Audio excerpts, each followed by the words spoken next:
Hoje, no Bíblia Comentada, viajaremos no capítulo 12 do Evangelho segundo escreveu Marcos. Vamos caminhar pelos pátios do templo, ouvir as palavras afiadas de Jesus, enxergar a hipocrisia escondida sob mantos religiosos e, no fim, nos surpreender com o gesto silencioso de uma viúva que entregou tudo. Prepare o coração, porque essa jornada vai do confronto ao consolo, e cada versículo é um chamado à fé verdadeira.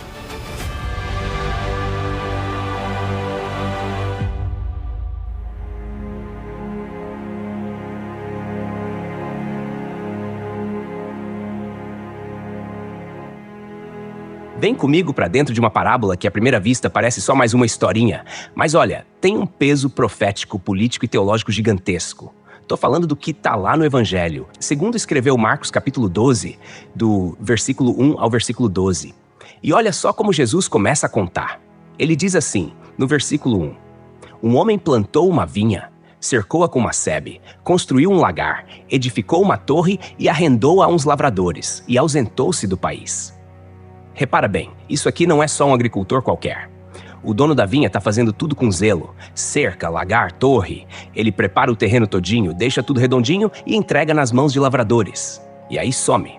Parece Deus no começo da criação, né? Cria tudo perfeito, com ordem, propósito, e dá ao ser humano a responsabilidade de cuidar. Mas esse versículo está cheio de simbolismos. A vinha, na linguagem dos profetas, especialmente Isaías capítulo 5, representa o povo de Israel. E essa cerca é a Torá, os mandamentos que separavam Israel das nações. O lagar representa o juízo, o lugar onde o fruto seria esmagado, ou seja, onde o resultado da obediência ou da desobediência seria provado. A torre representa vigilância, autoridade espiritual, talvez até o templo. Tudo isso Jesus fala com um tom que deixa claro. Isso aqui é sobre o relacionamento de Deus com Israel. Ele preparou, amou, esperou e entregou aos líderes religiosos a responsabilidade de cuidar. Só que, no versículo 2, a história começa a azedar. No tempo devido, enviou um servo aos lavradores para receber deles do fruto da vinha. Ou seja, o senhor da vinha quer ver o que os lavradores fizeram com aquilo que foi confiado a eles. Tá sentindo o peso disso? Isso aqui é sobre prestação de contas espiritual. Quando Deus envia profetas, porque esses servos aqui são os profetas, desde Elias até João Batista, ele não quer só palavras bonitas, mas o fruto. Justiça, misericórdia, obediência. A resposta deles no versículo 3 é dura. Eles o agarraram, espancaram e mandaram embora de mãos vazias. Sabe o que é isso? Rejeição profética. Uma tradição que já vinha se repetindo. Cada vez que Deus mandava alguém com uma palavra, com exortação, com verdade, os líderes rejeitavam, espancavam, desprezavam. E no versículo 4 a coisa piora. Tornou a enviar-lhes outro servo, e este feriram na cabeça e o insultaram. É mais do que agressão física, é desprezo espiritual, um tapa na autoridade de Deus. É como se dissessem, não nos importamos com o que o dono da vinha pensa. No versículo 5 a escalada continua. Mandou ainda outro e a este mataram, e a muitos outros espancaram uns e mataram outros. É triste demais. Tem um padrão aqui. Um ciclo. Deus fala. O povo rejeita, Deus insiste, o povo endurece. Até que chega no ponto crítico. No versículo 6, Jesus conta que o dono da vinha tinha ainda alguém, um filho amado. Olha o detalhe. Ele não diz o filho apenas, ele diz o filho amado. Aí, meu amigo, o negócio muda de tom. É como se o céu ficasse em silêncio nesse ponto. O texto segue. Enviou por último dizendo, a meu filho respeitarão. O que Deus está fazendo aqui é derramando a última gota de paciência. Um ato de amor absurdo. Mandar o próprio filho. Isso aqui é o evangelho inteiro num versículo só. A encarnação do verbo, o envio de Jesus ao mundo. Mas o versículo 7 corta como uma faca. Mas aqueles lavradores disseram entre si, este é o herdeiro, venham, matemo-lo e a herança será nossa. Opa, parou tudo. Eles sabiam quem era. Não foi por ignorância, foi por ganância, por autopreservação. Eles queriam o controle da vinha. Eles queriam o templo, a autoridade, o povo, mas sem o dono. O versículo 8 é o auge da rebelião. Agarraram-no, mataram-no e o lançaram fora da vinha. Pensa nisso. Mataram o filho e jogaram para fora. Fora da vinha. Isso ecoa demais com o que aconteceu com Jesus. Crucificado fora da cidade, rejeitado pelos seus. Como diz Hebreus capítulo 13, versículo 12, Jesus sofreu fora do acampamento para santificar o povo pelo seu próprio sangue. O cumprimento profético está todo aqui. Aí vem o versículo 9 com a pergunta que já chega como sentença. Que fará, pois, o senhor da vinha? E a resposta é dura, mas justa. Virá, destruirá os lavradores e dará a vinha a outros. Isso é uma profecia de juízo. Jerusalém seria destruída no ano 70 depois de Cristo pelos romanos. O templo seria derrubado e a liderança religiosa seria varrida. Mas, ao mesmo tempo, essa entrega da vinha a outros aponta para a inclusão dos gentios. Deus ainda quer fruto, mas vai confiar a outros que deem fruto com alegria. E aí, como que dando uma chave hermenêutica, Jesus cita a Escritura no versículo 10 e 11. A pedra que os construtores rejeitaram, essa veio a ser a principal pedra angular. Isso procede do Senhor e é maravilhoso aos nossos olhos. Isso aqui é Salmo 118, versos 22 e 23, uma profecia messiânica. A pedra rejeitada, Jesus, se torna a base da nova construção de Deus. Ele não é só mais uma opção no projeto. Ele é o projeto. Tudo gira em torno dele. E repara, o que foi desprezado se torna essencial. É a lógica do reino de Deus. Os últimos serão os primeiros. Os humilhados serão exaltados. No versículo 12, a reação dos líderes é reveladora. Eles entenderam a parábola. Jesus não estava falando por enigmas. A ficha caiu. Procuravam prendê-lo, mas temiam o povo, pois compreenderam que ele dissera a parábola contra eles. Ou seja, eles não se arrependeram, não choraram, não buscaram reconciliação. Só endureceram ainda mais.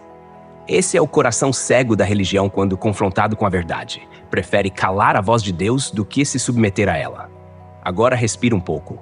Imagina a tensão no ar. Jesus cercado por líderes religiosos num templo lotado, cheio de gente ouvindo, e ele solta uma bomba dessa. É como se rasgasse o véu antes da hora e mostrasse que o julgamento já estava decretado. Mas, ao mesmo tempo, era um chamado ao arrependimento. Ele ainda estava ali. Ainda era possível ouvir. Ainda era possível dar fruto. E aí, fica o silêncio, porque o próximo passo é o teu. Então, depois de Jesus soltar aquela bomba teológica na parábola dos lavradores, onde ele praticamente revela que os líderes religiosos são os lavradores assassinos da vinha de Deus, a coisa já estava tensa. Mas repara só o que acontece a seguir. Lá no Evangelho segundo escreveu Marcos capítulo 12, a partir do versículo 13. Então enviaram-lhe alguns dos fariseus e dos herodianos para o apanharem em alguma palavra. Pega essa cena comigo. O sistema religioso já decidiu que precisa dar um jeito de pegar Jesus em alguma contradição. E quem eles mandam? Uma combinação improvável: fariseus e herodianos. Pausa aqui. Os fariseus eram os mestres da lei, zelosos, radicais na obediência à Torá, defensores da pureza do judaísmo, odiavam os romanos. Já os herodianos? Esses eram os puxa-sacos de Herodes, aliados políticos do Império Romano. Era tipo juntar água e óleo. Mas quando o alvo é Jesus, até inimigos viram sócios. Viu como a religião, quando corrompida, se une até com o oposto dela para manter poder? Versículo 14. Quando chegaram, disseram-lhe: Mestre, sabemos que és verdadeiro e não te deixas influenciar por ninguém, pois não olhas a aparência dos homens, mas, segundo a verdade, ensinas o caminho de Deus. É lícito pagar imposto a César ou não? Devemos ou não devemos pagar? Olha que armadilha bem montada. Primeiro, eles bajulam Jesus com uma verdade fingida. Tu és verdadeiro, não se deixa levar por aparências. Só que é falso elogio com veneno escondido. Parece tapinha nas costas, mas é para empurrar no precipício. A pergunta que eles jogam é dinamite. É lícito pagar imposto a César? Se Jesus diz sim, os fariseus vão acusar ele de ser traidor do povo judeu, de se submeter ao domínio pagão romano. Mas se diz não, os herodianos já estão prontos para acusar ele de rebelião contra Roma. É tipo perguntar se você prefere morrer afogado ou queimado. Só que no versículo 15 vem o contra-ataque divino. Mas ele, conhecendo-lhes a hipocrisia, respondeu: Por que me experimentais? Trazei-me um denário para que eu o veja. Jesus enxerga o jogo por trás do jogo. Ele sabe que não é uma dúvida legítima, é provocação. E aí ele pede uma moeda, um denário. Era a moeda usada para pagar o imposto. A ironia, eles tinham a moeda romana no bolso. Ou seja, já participavam do sistema que estavam tentando usar contra Jesus. Versículo 16. Eles lhe trouxeram um. Então lhes perguntou: de quem é esta imagem e inscrição? Eles responderam: de César. Pronto. A armadilha virou espelho. A moeda tinha a imagem de Tibério César e uma inscrição que o chamava de filho do divino Augusto. Era idolatria pura. Todo judeu fiel ficava incomodado com isso. Mas eles usavam essa moeda mesmo assim, tinham ela no bolso. Hipocrisia total. Jesus obriga eles a admitir isso em voz alta. Aí vem o golpe de mestre no versículo 17. Jesus lhes disse: dai a César o que é de César e a Deus o que é de Deus. Silêncio. Imagina o ar sendo sugado do templo. Jesus não nega o dever civil, mas coloca o dever espiritual acima de tudo. Ele não é um rebelde político nem um bajulador do império. Ele é o rei de outro reino. Ele diz, com poucas palavras, tem coisa que pertence a César, o imposto, a moeda. Mas o que leva à imagem de Deus, isso sim, pertence a Deus. E aqui tem uma joia escondida. A moeda leva a imagem de César. Mas o ser humano leva a imagem de Deus. Gênesis capítulo 1, versículo 26. Façamos o homem à nossa imagem. Ou seja, dê a moeda para César, mas a tua vida, ela não tem preço. Ela pertence ao Criador. No final do versículo está escrito, e ficaram maravilhados com ele. Claro que ficaram. Como rebater isso? Jesus não caiu na armadilha. Ele transformou uma cilada em ensino, um golpe em aula de adoração. Eles queriam um sim ou não. Jesus entregou o céu, um ensino sobre lealdade, mordomia e espiritualidade, tudo num versículo. Agora, para por um instante, o que é que você tem dado a César? Seus impostos, suas obrigações? Ok. Mas e a Deus? Sua atenção, sua imagem, sua essência? Será que a gente tem rendido nossa moeda, mas esquecido de render o coração? Vem comigo, que o que Jesus vai fazer a seguir é ainda mais desafiador. A sequência do embate segue tensa. Depois do dilema sobre os impostos, que Jesus desarmou com uma sabedoria divina, agora quem entra em cena são os saduceus.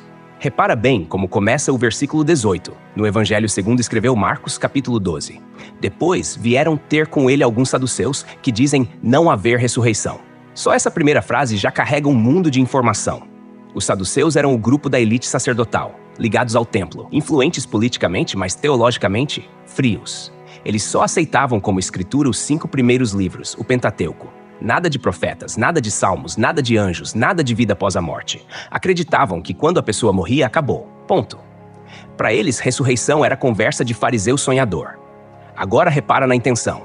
Eles não vêm aprender com Jesus. Vêm zombar. No versículo 19, eles soltam um caso inventado dizendo: Mestre, Moisés nos deixou escrito que se morrer o irmão de alguém e deixar mulher, mas não deixar filhos, o irmão deverá casar-se com a viúva e suscitar descendência a seu irmão. Isso era lei mesmo. Está lá em Deuteronômio capítulo 25, versículos 5 a 10. Chamava-se Lei do Levirato. Era uma forma de manter o nome e a herança do irmão vivo. Mas eles distorcem isso. No versículo 20, eles lançam a armadilha. Havia 7 irmãos. O primeiro casou e morreu sem deixar descendência. E assim continua. Um por um casa com a mulher e morre sem deixar filhos. 7 vezes. Parece até piada de mau gosto. E no versículo 22 concluem com sarcasmo. Finalmente, depois de todos, morreu também a mulher. Agora respira e sente o veneno do versículo 23. Na ressurreição, de qual deles será ela esposa? Porque os 7 a tiveram por mulher. Olha a intenção. Zombar da doutrina da ressurreição. Para eles, vida após a morte é um absurdo. E o sarcasmo escorre. Eles pensam, se existe ressurreição, vai ter briga no céu, um monte de marido disputando a mesma mulher. Só que Jesus responde no versículo 24 com algo que desmonta tudo de forma cirúrgica. Acaso não estáis em erro por não conhecerdes as Escrituras nem o poder de Deus? Repara nessa dupla. Ignorância bíblica e falta de fé no poder divino. Esse é o veneno do formalismo religioso. Eles decoram trechos da Torá, mas não entendem o coração de Deus. Acham que a eternidade é uma continuação da vida terreno carnal, mas não captam a transformação gloriosa que o reino traz. No versículo 25, Jesus explica: Pois quando ressuscitarem dentre os mortos, nem se casam, nem são dados em casamento, mas são como os anjos nos céus. Aqui não tem comparação com virar anjo, tá? Jesus não está dizendo que a gente se transforma em anjo. Ele fala de uma realidade espiritual diferente da terrena. No céu, as relações não são baseadas em necessidade física, herança ou sobrevivência. O amor é pleno, a comunhão é total. Ninguém vai amar menos, mas vai amar melhor. Não tem competição, não tem posse, só plenitude. Mas Jesus não para por aí. No versículo 26, ele faz o que os saduceus não esperavam. Usa o próprio Pentateuco para provar a ressurreição. Quanto à ressurreição dos mortos, não lestes no livro de Moisés, no trecho da sarça, como Deus lhe falou, eu sou o Deus de Abraão, o Deus de Isaque e o Deus de Jacó? Isso está lá em Êxodo capítulo 3, versículo 6. E repara no tempo verbal que Deus usa, eu sou o Deus deles. Não fui. Ou seja, mesmo depois de mortos, eles ainda existem. Deus é o Deus de vivos. E aí o versículo 27 fecha com chave de justiça. Ora, ele não é Deus de mortos, mas de vivos. Estais em grande erro.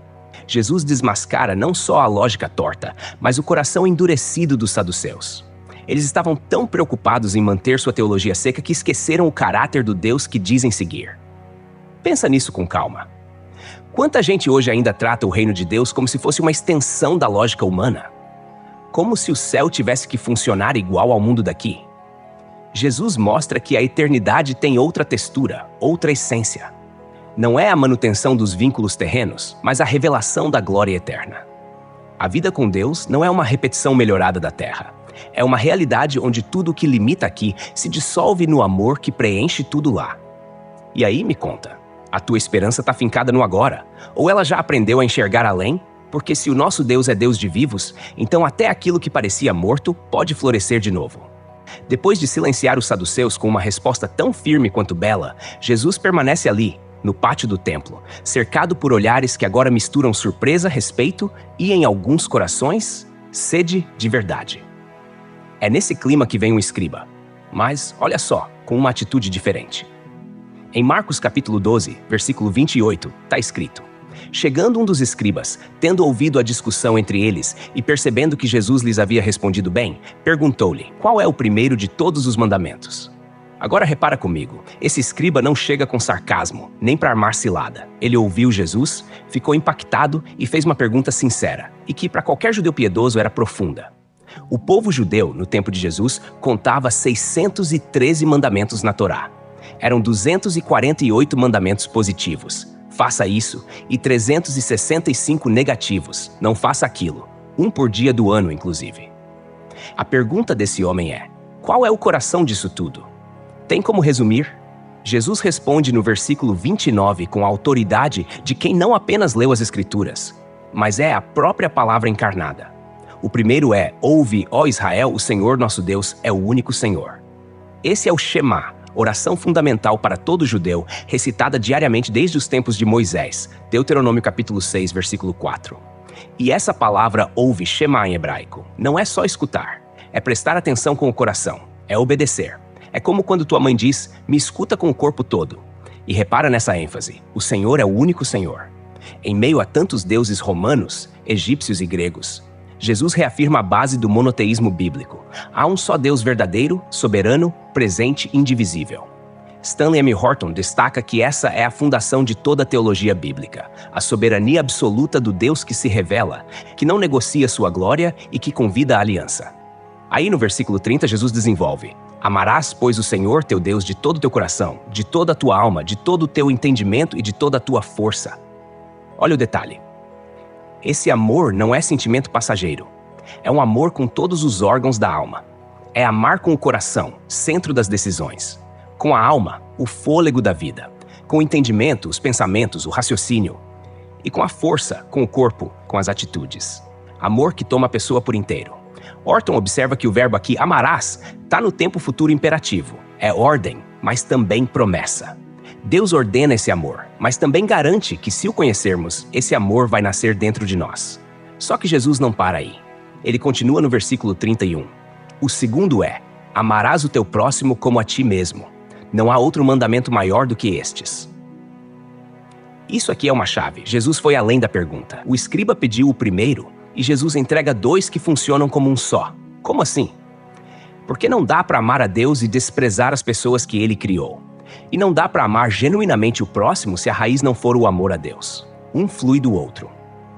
Essa segunda parte vem de Levítico capítulo 19, versículo 18.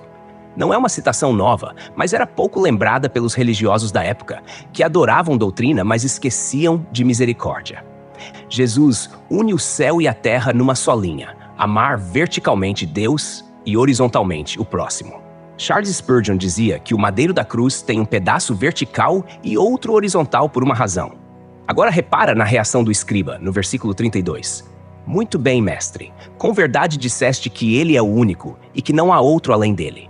Ele não contesta. Pelo contrário, ele confirma.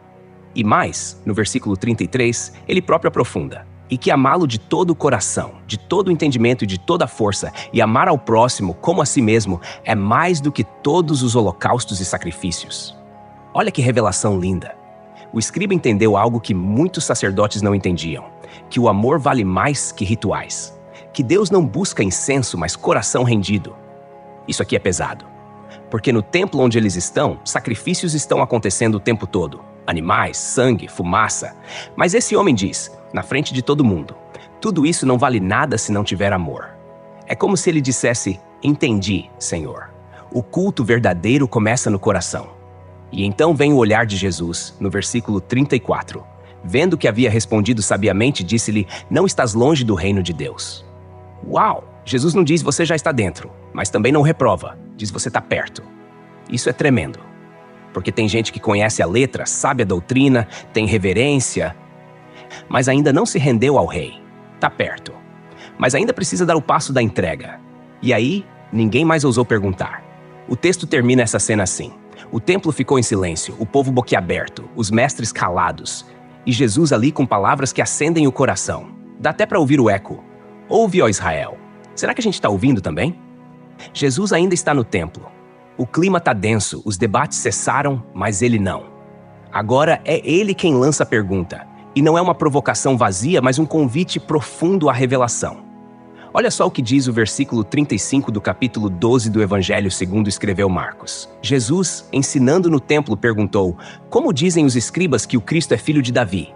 Peraí, agora foi Jesus quem puxou o fio teológico.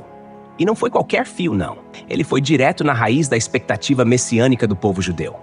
Filho de Davi era um título honrado, esperado, carregado de glória.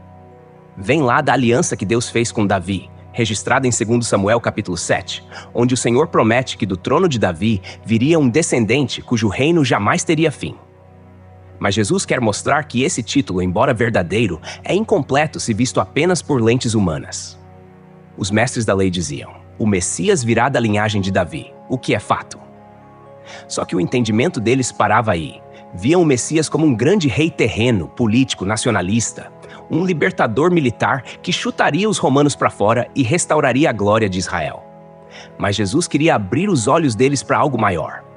Aí vem o versículo 36, com uma citação estratégica. O próprio Davi disse pelo Espírito Santo, disse o Senhor ao meu Senhor, assenta-te à minha direita, até que eu ponha os teus inimigos debaixo dos teus pés. Essa citação vem dos Salmos, capítulo 110, versículo 1, e é uma chave messiânica poderosa. Repara nos personagens. Davi, cheio do Espírito, está vendo uma conversa entre o Eterno e alguém que ele mesmo chama de meu Senhor. Isso aqui é profundo, porque Davi era o rei máximo de Israel. Ninguém estava acima dele, a não ser Deus. E agora? Davi chama seu próprio descendente de Senhor? Como assim? No versículo 37, Jesus fecha a pergunta. Ora, se Davi mesmo o chama Senhor, como então é ele seu filho? Isso aqui quebra qualquer visão reducionista do Messias. Jesus não nega ser descendente de Davi, ele é, a genealogia prova. Mas ele também é maior do que Davi. Ele não é apenas um filho de rei, é o rei eterno. Ele não veio apenas libertar Israel dos romanos, ele veio libertar a humanidade do pecado. E não se assenta num trono de Jerusalém apenas, mas à direita de Deus Pai nas alturas. E olha o finalzinho do versículo 37. E a grande multidão o ouvia com prazer. Essa frase curtinha diz muito. Os líderes religiosos estavam confusos, encurralados, quietos.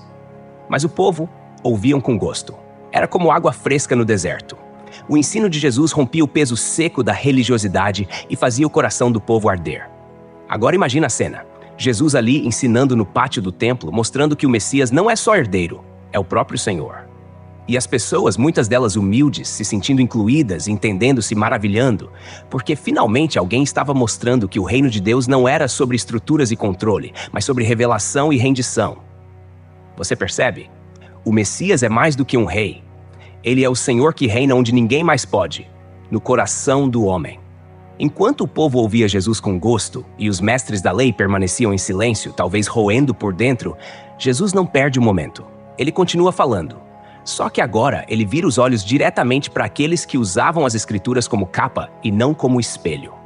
Marcos capítulo 12, versículo 38 começa assim. E, ao ensinar, dizia, guardai-vos dos escribas. Pega esse tom, guardai-vos. Jesus não está sendo poético. É um alerta. Um abre o olho, dito com peso de quem ama e quer proteger. O foco agora são os escribas, aqueles que se sentavam nas cadeiras de ensino, que copiavam a Torá à mão, que eram referência de piedade no imaginário popular. Mas Jesus expõe o contraste entre o que eles pareciam e o que realmente eram. Ele continua no mesmo verso, que gostam de andar com vestes talares, de receber saudações nas praças. Ah, aqui começa a radiografia da vaidade.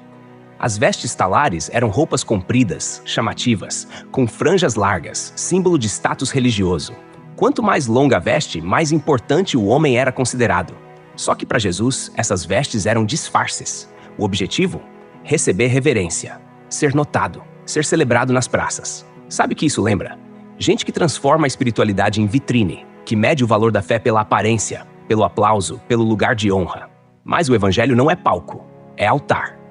No versículo 39 ele segue: e das primeiras cadeiras nas sinagogas e os primeiros lugares nos banquetes.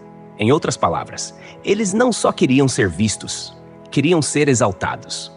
Na sinagoga, as primeiras cadeiras ficavam de frente para o povo, como quem assiste à pregação de camarote, mas não se mistura com a multidão. E nos banquetes?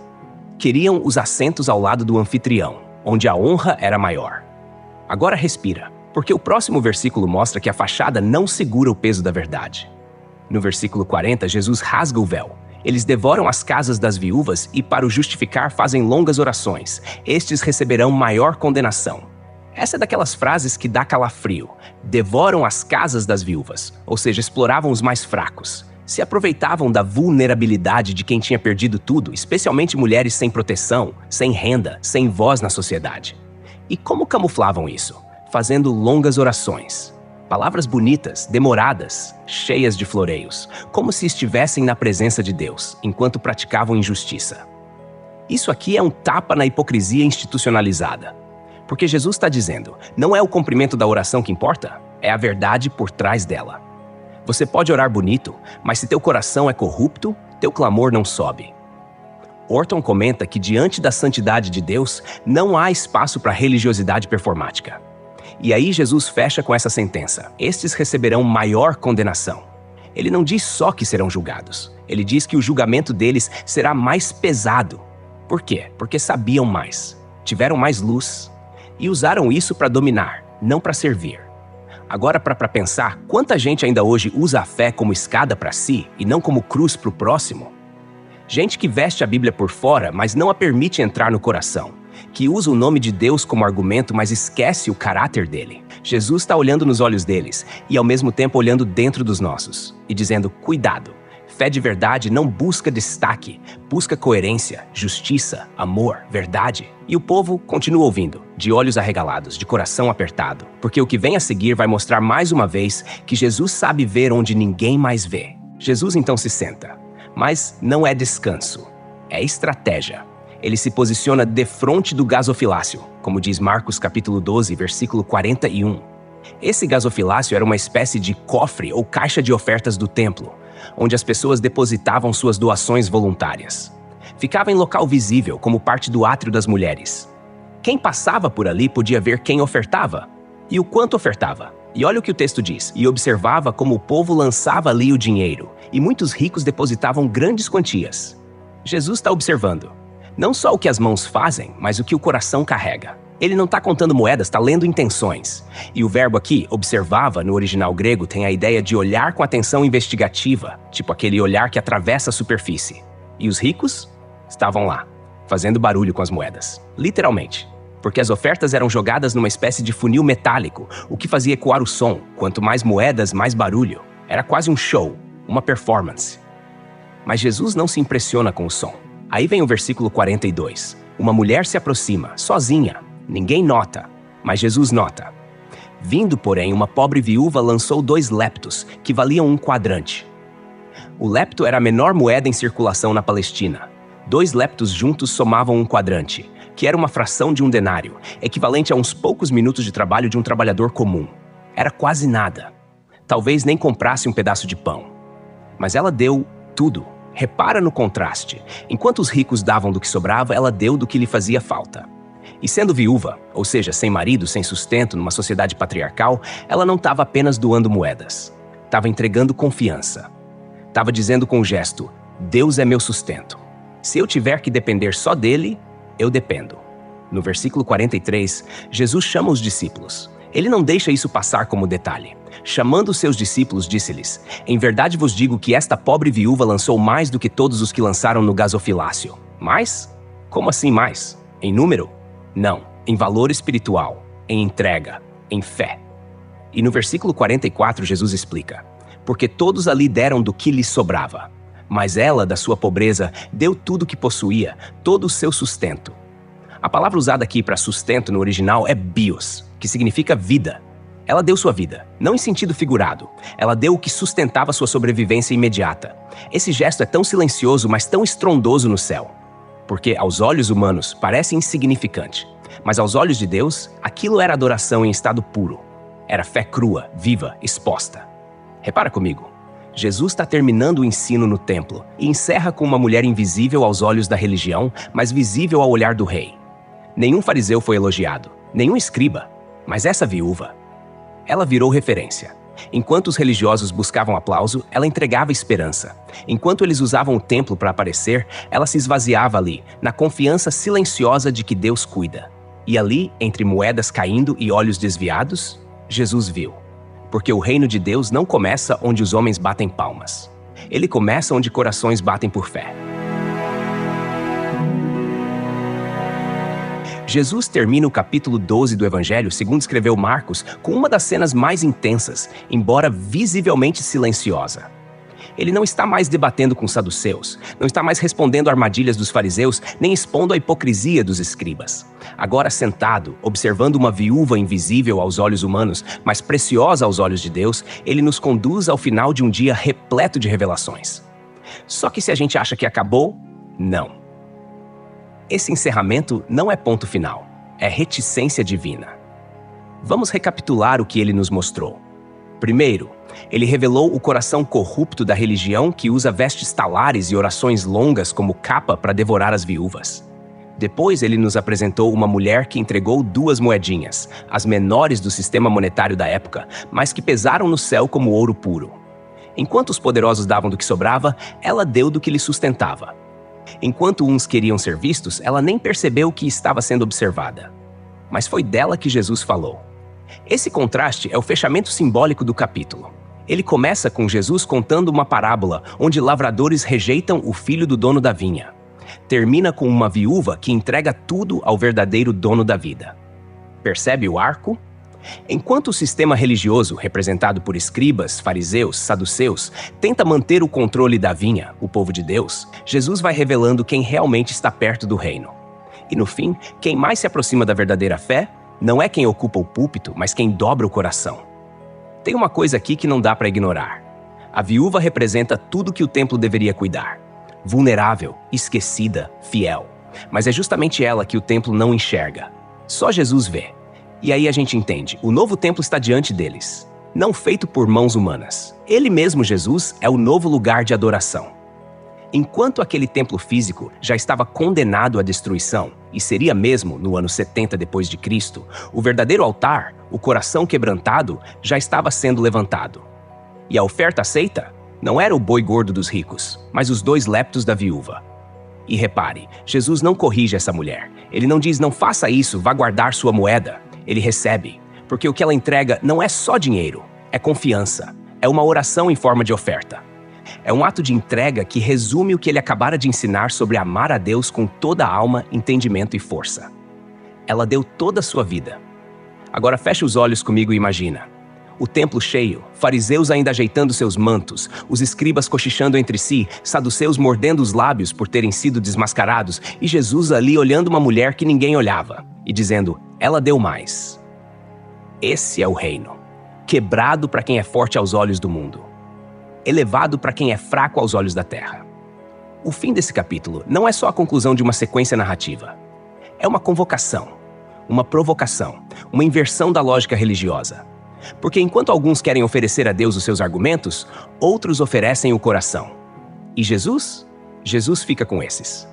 Agora respira fundo e prepara teu coração, porque o que vem no próximo capítulo vai nos levar das ofertas silenciosas do templo para as profecias escatológicas do fim dos tempos.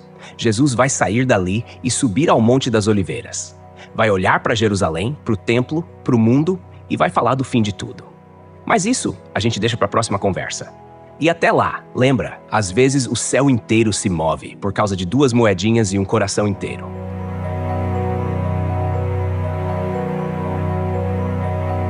Texto e produção Douglas Vieira. Música por 50sounds.com. Faixa Aletheia. Voz por ChatGPT 4.0. Tipo Ember. Bibliografia. Comentários expositivos Hernandes Dias Lopes, editora Agnos. Comentário bíblico Matthew Henry, editora CPAD. Antigo e Novo Testamento interpretado versículo por versículo Russell Norman Champlin, editora Agnos. Charles Spurgeon, Os Tesouros de Davi, editora CPAD.